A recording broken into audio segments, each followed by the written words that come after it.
Le tout faisant suite à l'enquête du Guardian qui révélait la mort de plus de 6500 ouvriers sur des chantiers dans le pays depuis l'attribution de la Coupe du Monde 2022.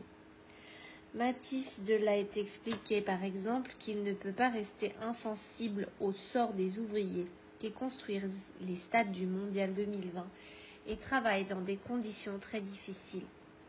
Tout le monde a ses droits. Je ne veux pas rentrer sur cet aspect.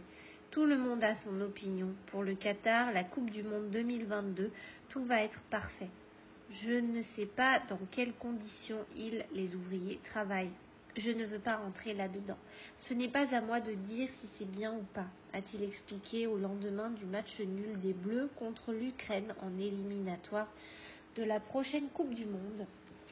En termes de communication, disons les choses, cela s'apparente à une disaster class propre, nette et sans bavure où on ne s'y connaît pas.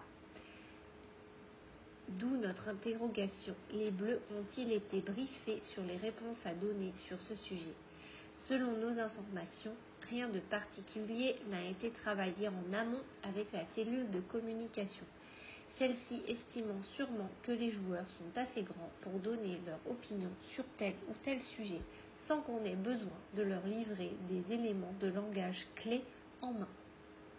On expliquera alors la réponse bancale du Munichois par un certain inconfort dans l'exercice médiatique et de fait d'une méconnaissance totale du dossier des droits humains au Qatar.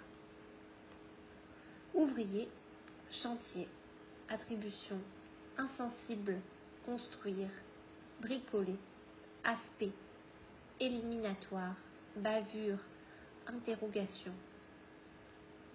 Cela me plaît bien, ça me plaît bien. N'oubliez pas de lui téléphoner, cela lui plaira énormément. N'oubliez pas de lui téléphoner, ça lui plaira énormément.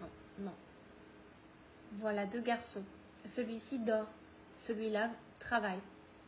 Si vous voulez acheter un bon dictionnaire, je vous recommande celui-ci